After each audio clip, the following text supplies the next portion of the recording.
become very creative. May the good things get retained in us. May the negative things leave us. May we attain the purpose of our life. May we attain the highest. Om Swastina Indro Vridrashravah. Swastina Pusha. Vishwavedah. Swastina Starkshu. Arishtanemihi. Swastino Brihaspatir. Dadatu. Om Shanti Shanti Shanti.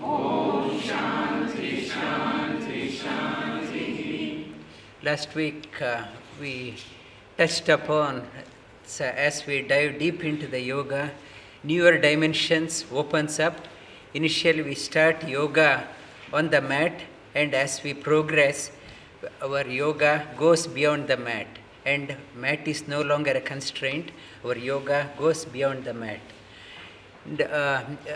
By doing yoga, one draws the immense strength from within. Our physical strength is important. We need to have a good strength. Physically, we have to be strong. In the Upanishad, it says, Nayam Atma Balahinena Labhyaha. One who is weak, physically weak, that person cannot achieve the purpose of the life. One has to be physically weak.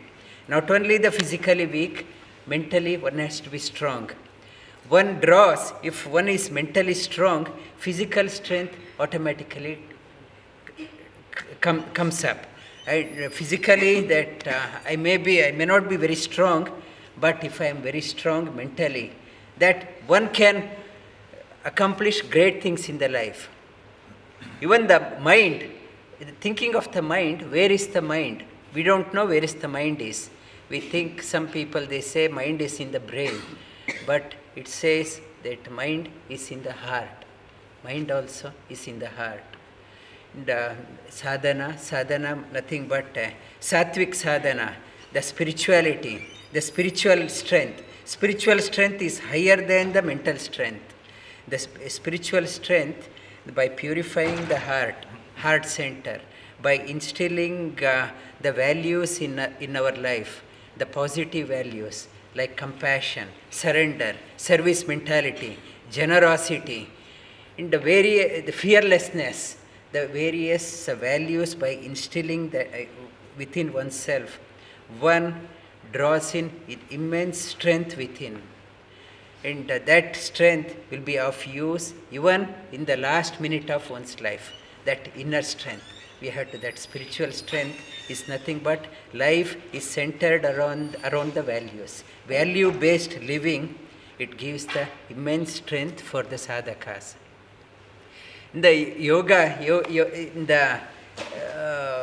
it's a value-based, we touched upon the last term, the 40 qualities required by the seeker of the higher knowledge. These are the values mentioned in the 16th chapter of Bhagavad Gita. We touched upon 10 qualities, and we stopped at tapas in the physical level, and we'll rehash that part again. Repeat after me. Abhayam sattva samshuddhi. Jnana yoga vyavastitihi. Dhanam damascha yajnascha. Swadhyaya tapa arjavam. The first quality is the fearlessness. Come what may, I am willing to face the challenge. I won't shy away. But that fearlessness, one gets the fearlessness by surrendering to the universal energy, universal light, the source and force behind the universe. Once one realizes the source and force behind the universe is very much within myself. He is the closer than the closest. He knows what is right, what is wrong. Nothing, even a blade of grass won't move without his consent. when he knows everything, what is there for me to fear? I start getting scared in the life if I start taking on the responsibility for myself and not having the faith in the cosmic energy, cosmic light, universal light, the source and force behind the universe. When I do not have a confidence, full confidence, fear dawns in. That the seeker has to instill get the fearlessness by surrendering to the cosmic light, that universal light. Abhayam sattva samshuddhi. Purify yourself, calm the mind, relax the mind. Sattva samshuddhi, jnana yoga vyavastitihi. Aspire for the knowledge. Knowledge liberates and ignorance binds us. I try to aspire for the knowledge, higher knowledge, not the mundane knowledge, higher knowledge. Sattva samshuddhi, jnana yoga vyavastitihi. Dhanam dhamascha yajnascha. Be magnanimous in life. It's not to have a short-handed. Dhanam, dhamascha, have a control over your senses. Dhamascha yajnascha. Whatever you do in your life, it should be pleasing to the divine beings, pleasing to the noble souls. Do such an action, aspire to do such an action which will be approved by the great people, which will be approved by the divine people. And whenever you are doing any activity, then question yourself, will the great people approve of this one? It's a yajnascha, swadhyaya tapa arjavam. Swadhyaya, and day before yesterday in Guru Purnima, that we were reading the Taittiriya Upanishad, instruction by the teacher to the student. Student, it says, one of the instruction, it is Swadhyaya pravachanabhyam na pramaditavyam.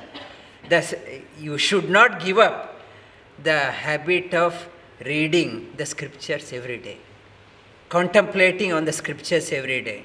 It should not end there. Swadhyaya pravachanabhyam, together with pravachana. You have to pass it on to others. Learn. You have to keep on learning, and it should not go to the burial ground along with you.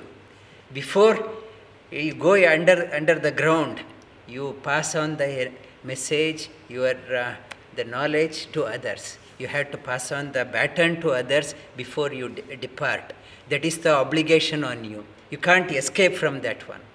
If you don't pass on the baton to others, pass on the knowledge to others, and if you go down, you leave the body, it says it is like there won't be any difference between a miser and this person. Miser also would like to hoard things, doesn't want to part. This person also kept on accumulating and not willing to pass on. And don't be like a miser. It's a swadhyaya. Contemplate, and your inner experience, share it with others and enlighten others. From one light to another light, keep on enlightening others. Swadhyaya, tapa arjavam. Tapas and arjavam. Arjavam is straightforwardness in our dealing, straightforwardness in our action. That thinking, talking, and action, it should go hand in hand. It should align each other. And in the tapas, we touched upon the tapas in the physical level. It's Devad Vijaguru Prajnam. Repeat after me. Devad Vijaguru Prajnam. Pujanam Shauchamarjavam. Brahmacharya Ahimsam Cha. Shariram Tapa Uchyate.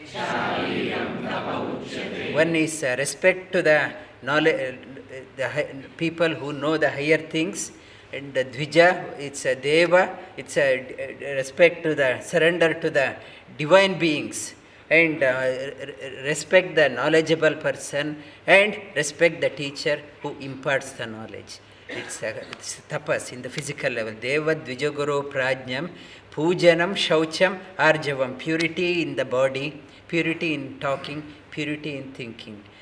Shaucham, Deva Dvijaguru Prajnam, Pujanam Shaucham Arjavam. Arjavam, as I mentioned, it's a inner contemplation and outer expression, should go hand in hand. Tapa arjavam. Brahmacharya ahimsam cha shariram tapa uchyate. Brahmacharya means it's a think big, have a vision for the life, have a goal for the life. Like companies have a vision for the company, we also should have a vision for our life. Think big, think great, think auspicious. Brahmacharya ahimsam cha. My living should not be a burden for others. Yesterday it was in the news, it was there in 1970, and the global people, if the global quota, whatever is the quota, is the 365 days, that is the footprint, how much we can consume. In 1970, it's a 365 days quota, we used to finish on the 29th of December, 2 days short. It's a one day short. And in 2018, we are finishing our year's quota on the 1st of August. 1st of August.